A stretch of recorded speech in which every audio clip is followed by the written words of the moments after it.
Hello friends, सुवर्ण ब्लॉगमध्ये पुन्हा सर्वांचं एकदम मनापासून स्वागत आहे। तर मित्रांनो, या ठिकाणी मी आता दूध गरम करायला घेतलेलं आहे। संध्याकाळचे कामं पूर्ण सुरू झालेले आहे। हे दूध मी गाळून घेत असते अंड्यावर।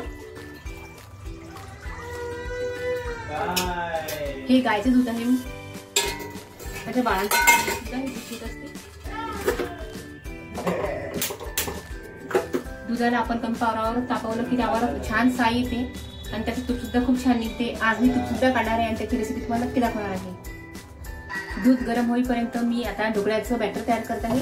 त्यासाठी मी 1 वाटी तांदूळ आणि अर्धी वाटी चण्याची डाळ घेतली होती। आता मी ती मिक्सरमधून काढून घेणार आहे। ही चण्याची डाळ आणि हे मी मिक्सरमध्ये टाकलेलं आहे। आता मी यामध्ये 4 मिरच्या घालणार आहे, हिरव्या मिरच्या, आणि यामध्येच आपण दही घालून घेऊया। आता हे सगळं आपण मिक्सरला फिरवून घेऊया। या ठिकाणी ढोकळ्याचं बॅटर मी काढलेलं आहे मिक्सरमधून आणि मग दूध सुद्धा टाकलेलं आहे। आता गॅस बंद करून घेऊया आणि आता मी करायला घेते ढोकळा। या ठिकाणी मी हे ढोकळ्याचं बॅटर या एका गंजात काढून घेतलेलं आहे आणि आता आपण यामध्ये थोडं मीठ आणि हळद घालणार आहे। थोडी हळद घालून घेऊया। हळद मिक्स करून घेऊया आधी।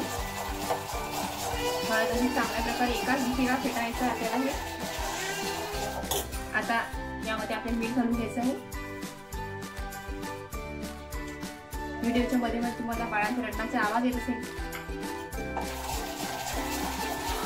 आता आपण हे मीठ आणि हळद चांगल्या प्रकारे एकाच साईडला फेटून घेऊया। अशा प्रकारे मिश्रण झालेलं आहे, ना जास्त घट्ट ना जास्त पातळ। आता आपण ढोकळे करायला घेऊया। एक ताट घेतलेला आहे आणि ह्या ताटाला तेलाने ग्रीस करत आहे। चांगलं तेल लावून घ्यायचं सुरू ताटाला आणि आता मी यामध्ये ढोकळ्याचं बॅटर घालणार आहे। हे ढोकळ्याचं बॅटर सर्वप्रथम मी एका छोट्या गंजात टाकणार आहे।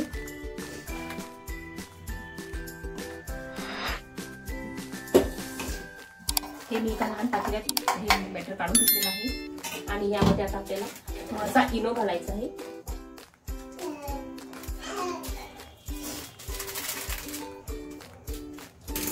यामध्ये आपण इनो घालून घेऊया।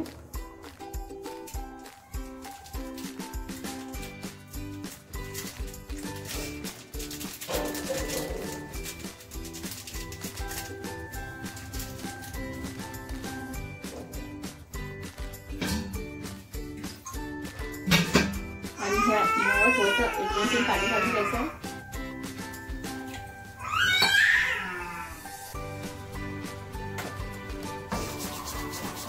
आणि ही बॅटर आपल्याला चांगली मिक्स करून घ्यायचं आहे। हा इनो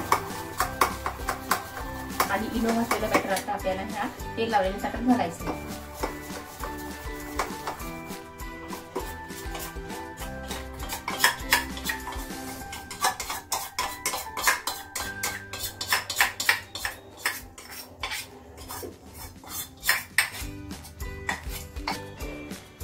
या ठिकाणी मी आधीच कढईमध्ये पाणी गरम करायला ठेवलं होतं आणि आता ते पाणी गरम झालेलं आहे आणि आता आपण हे ढोकळ्याचं ताट त्यामध्ये ठेवणार आहे।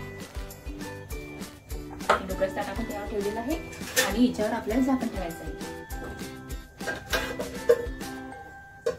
आणि 10 मिनिटं या ढोकळ्याला आपल्याला होऊ द्यायचं आहे आणि वाफ कुठलंच बाहेर नाही आली पाहिजे यासाठी मी याच्यावर हे खळ ठेवत आहे। चला तर आता आपण ढोकळा काढून पाहूया।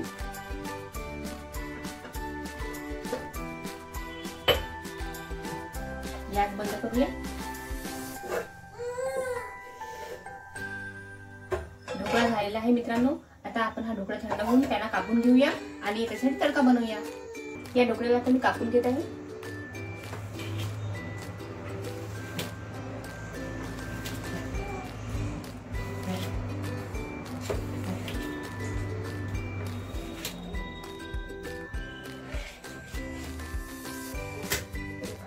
हे पहा मित्रांनो, किती छान आणि स्पॉन्जी ढोकळा झालेला आहे हा।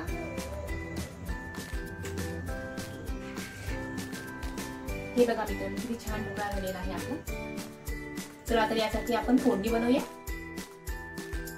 आता आमचा नाश्ता होऊन झालेला आहे। आता माझ्या मुलांना सुद्धा मी संध्याकाळी थोडा वरण भात चारत असते, तर आता त्यांच्या मागे मागे फिरून हा वरण भात मी त्यांना चारत आहे। पहा मित्रांनो, ते व्यवस्थित खात नाही, रडतात आणि त्याच्या मागे मागे आपल्याला प्लेट घेऊन फिरावं लागतं। परंतु हे आपलीच गरज म्हणून आपण हे करत असतो, कारण आपल्या मुलांसाठी एवढं तर करणं आईबाबांचं कर्तव्यच आहे. ते एका जागेवर बसून कधीच खात नाहीत. दोघेही एकमेकांच्या अंगावर जातील तर एकमेकांची केस ओढतील, कारण त्यांना सध्या समजत नाही का हा खायसाठी कसा करत आहे. मला त्यांना अगदी जबरदस्तीने चारावं लागतं थोडं थोडं. त्याला खायचं नाही आहे म्हणून तो रडत आहे. लहान मुलांचं कसं त्यांच्या मागे मागे धावावं लागतं, त्यांना खेळवत खेळवत त्यांना चारावं लागतं. हा बघा कसा पळत आहे चारण्याच्या धाकाने. कसं तरी मित्रांनो मी यांना 2-3 वेळा दिवसातून काही ना काही चारत असते. सॅरेलॅक झालं, संध्याकाळी वरण भात झाला, दुपारी वरण पोळी झाली. अशा प्रकारे मी यांना जबरदस्तीने थोडं थोडं करून खाऊ घालत असते. लहान मुलं लवकर खात नाहीत, खूप नखरे करतात. आतापासूनच त्यांची नखरे सुरू झालेले आहेत. खूप रडतात ते, परंतु तरीही त्यांना आपल्याला जबरदस्तीने चारावं लागते.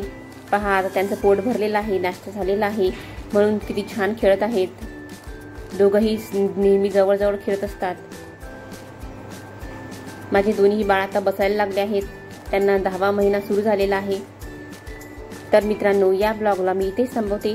जर माझा व्हिडिओ तुम्हाला आवडला असेल तर प्लीज माझ्या चॅनलला लाईक, शेअर आणि सबस्क्राईब करा.